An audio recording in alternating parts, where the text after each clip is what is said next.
मध्य प्रदेश के दतिया जिले में आज कांग्रेस की आभार यात्रा पहुंची, जहां पर प्रदेश महासचिव पवन पटेल मौजूद रहे। पवन पटेल की अध्यक्षता में, जो कि प्रदेश महासचिव हैं मध्य प्रदेश के, उनकी अध्यक्षता में ये रैली निकाली गई जन आभार यात्रा के नाम से, जहां पर आरक्षण जो 27% कांग्रेस के द्वारा दिया गया था, उसको खूब उन्होंने सराहना उसकी करी, खूब तारीफ करी और कहा कि कांग्रेस की एक काफ़ी अच्छाई थी कि पिछड़ा वर्ग को 27% का आरक्षण कांग्रेस पार्टी ने दिया। तो कितना आगे पिछड़ा वर्ग का समाज पहुंच जाएगा, इसको आप किस तरह से देखते हैं? और देखिए, पिछड़ा वर्ग का समाज कितना पहुंच जाएगा तो बड़ा मुश्किल काम है कहना, इसलिए कि सरकारी नौकरियां कहीं है नहीं। आप आरक्षण दे दिए हो, रोजगार आप दे नहीं रहे हो, प्राइवेट सेक्टर में आरक्षण है नहीं, तो ये तो सिर्फ एक लॉलीपॉप कह सकते हो दिया है। उसमें वे भी देखिएगा, इसको दूसरा भी चूंकि उपचुनाव होने वाले हैं इसलिए इन्होंने आरक्षण किया, उसको देखिए कई सारे रास्तों जिसको फिर से रोकने का प्रयास किया जाएगा। इसको हम अब ये ना मान लें कि आरक्षण हो गया है और इस तरह से हम लोग लगेंगे। और दूसरा एक और आपका दूसरा हमारा प्रोग्राम है जो जन संसद संवाद, जो आप बात कर रहे थे, माननीय राजमणि पटेल राज्यसभा सांसद जो हमारे ओबीसी डिपार्टमेंट के प्रदेश अध्यक्ष हैं, उनकी एक परिकल्पना है कि जन संसद संवाद का जो कार्यक्रम हमारे जिला अध्यक्ष उनके रिप्रेजेंटेटिव की तरह काम करेंगे। और यहाँ प्रदेश में हमने आपको जो बुलेटिन दिया उसमें लेकर प्रदेश जिले में किसी की भी किसी तरह की कोई भी समस्या होगी तो हमारे जिला अध्यक्ष जी हफ्ते में एक दिन 4 घंटे के लिए अवेलेबल रहेंगे। आम जनता से मैं आपके माध्यम से अपील करता हूँ कि उनके पास आए, कोई भी समस्या वो हमें देंगे। और मैं पूरे विश्वास के साथ कहता हूं कि 4 से 5 दिन में माननीय राज्यसभा सांसद का पत्र लगा हुआ मुख्यमंत्री को, और जिस विभाग की परेशानी होगी उसके प्रिंसिपल सेक्रेटरी का, और आपके यहाँ कलेक्टर को उसका पत्र जाएगा और हम फोन करके मिल के अनेकों माध्यम से उस बंदे की समस्या का निराकरण करने का प्रयास करेंगे। तो इसमें भी आपकी सहभागिता चाहिए कि लोगों को ज़्यादा से ज़्यादा पता पड़े, क्योंकि ये भी कोई परिकल्पना है कि लोगों को लेटर लिखवाने जाना पड़ता है दिल्ली भोपाल, लेकिन राज्यसभा सांसद जी ने ये व्यवस्था की है कि हम परेशान जो है पीड़ित है उसके पास जाके उसके सिफारिश करने को, उसका दुख दूर करने का प्रयास करेंगे। पटेल यही नहीं रुके, पटेल ने वर्तमान में भारतीय जनता पार्टी को खूब कोसा। भारतीय जनता पार्टी की जन आशीर्वाद यात्रा और शिवराज की अलग अलग तरीके की यात्राओं पर प्रश्न चिन्ह भी खड़े कर दिए।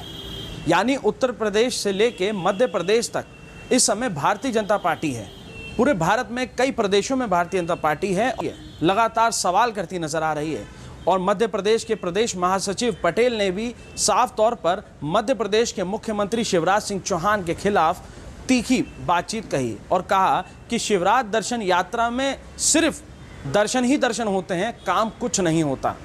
द्वारा जन दर्शन यात्रा निरंतर की जा रही है, इसको लेकर क्या कहेगी कांग्रेस पार्टी? जनता को दर्शन देने के लिए निकले हो तो हमेशा निकलते रहते हैं जन दर्शन के लिए। जनता की परेशानी दूर करने का कुछ काम करे तो समझ में आता है। 2014 के बाद नरेंद्र मोदी ने जिन बातों को करके सरकार में आए, सत्ता में आए, उन बातों की बात नहीं करते हैं। आज इनका सिर्फ और सिर्फ जो ज्वलंत मुद्दे हैं उस मुद्दे से भटकाने का काम प्रयास किया करता है। बड़े बड़े होर्डिंग्स लग जाएंगे, बड़े बड़े वो लग जाएंगे, जन दर्शन कर जाएंगे। मैं कहता हूँ 2014 के बाद की बात कोई भारतीय जनता पार्टी का नेता क्यों नहीं करता है? क्यों शिवराज सिंह चौहान किसी भी नेता का देख लीजिए, 80% वो सिर्फ राहुल गांधी जी की बात करेंगे, कमलनाथ जी की बात करेंगे, उनकी बात ज्वलंत मुद्दों की बात नहीं करते। 2014 में जिन जिन बातों को लेकर उनकी बात क्यों नहीं करता? कोई भारतीय जनता पार्टी का नेता क्यों नहीं बोलता है कि हम ये सब कंपनियां बेच रहे हैं, हमको वोट दो? कोई भारतीय जनता पार्टी का नेता क्यों नहीं बोलता कि रोडों की ऐसी हालत, हमको वोट दो? कोई भारतीय जनता पार्टी का नेता नहीं बोलेगा कोरोना में इतने लोग मर गए, हम ऑक्सीजन की व्यवस्था नहीं करवाए, वोट दो? इनकी कथनी और करनी को समझने की जरूरत है। एक सबसे छोटा उदाहरण दे रहा हूं कि आपको जो कोविशील्ड वैक्सीन जो कोरोना की लगी हुई, जिसका इनको रिकॉर्ड बनाने का शौक रहता है, इतने प्लांटेशन कर दिए, कहाँ लगे कोई को नहीं पता, इतने लोगों को वैक्सीन लगा दी, क्या हुआ उस वैक्सीन का? आप हकीकत सोचिए आप कि एक अगर कोई मेडिसिन बाहर आती है तो उसका एक पूरा प्रोटोकॉल के तहत आती है कि भाई उसका प्रोटोकॉल फिक्स हो गया, इसकी डोज है 28 दिन में काम करेगी, 28 दिन के बाद दूसरी डोज लगेगी। इन्होंने मैंने खुद ने लगवाई मेडिसिन और आ गया मोदी जी के एक फोटो लगाओ कि 28 दिन के बाद आपको दूसरा डोज लगेगा।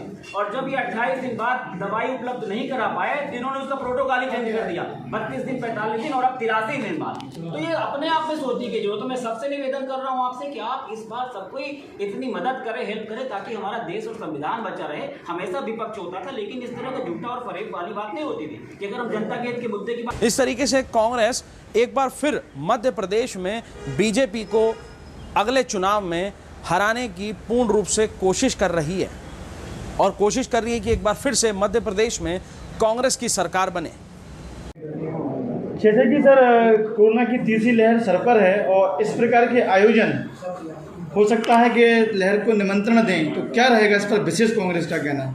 जो शिवराज सिंह चौहान जी का है ना, तो कोरोना तो उनके हिसाब से ही चल रहा है ना। जब राहुल गांधी जी ने बोला कोरोना आ रहा है, तो इनका मजाक उड़ाया गया और हलो ट्रम्प किया गया। हलो ट्रम्प से कोरोना नहीं बढ़ा। ठीक है, इनके जो बड़े आयोजन होते हैं वो कोरोना को भारतीय जनता पार्टी अपने अवसर के रूप में देख रही है।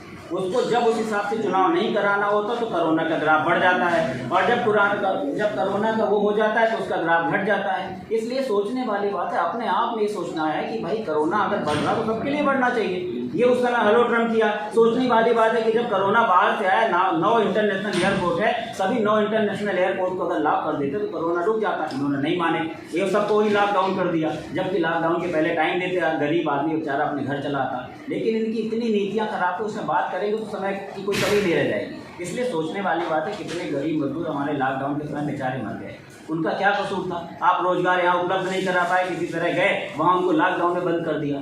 तो ये सब चीज़ें इतनी हैं, इतनी दुखदायी, इतनी पीड़ित हैं कि हम लोग उसी के खिलाफ निकले हैं, और आप सबका सहयोग चाहिए कि उसमें आप साथ दें। क्या इस बार परिवर्तन हुआ जी, ये मेरी आभार यात्रा, इसको माननीय कमलनाथ जी ने झंडी दिखाकर भोपाल से रवाना किया है। इस यात्रा के माध्यम से मैं इस मध्य प्रदेश के प्रत्येक जिले में जा रहा हूँ और वहाँ के युवाओं से, नौजवान, किसान से और ओबीसी के साथी से मिल रहा हूँ, और उसको बताने का प्रयास कर रहा हूँ कि आज जिस तरह का माहौल भारतीय जनता पार्टी ने पैदा कर दिया है, झूठ और फरेब का माहौल पैदा कर दिया, जो काम नहीं करते हैं उसका श्रेय लेने की जो होड़ मची हुई है, तो हम आम जनता के बीच में जा रहे हैं। उस प्रदेश की जनता की तरफ से माननीय कमलनाथ जी का आभार व्यक्त कर रहे हैं कि उन्होंने 15 महीने से कम समय उनको काम करने का मिला विपरीत परिस्थितियों में, उसमें उन्होंने 27% ओबीसी के साथी को आरक्षण दिया और 10% अपने सामान्य वर्ग के साथी को आरक्षण दिया और 27 लाख किसानों का कर्जा माफ़ किया। इसलिए उनका आभार व्यक्त करने के लिए इस यात्रा के माध्यम से निकले हुए।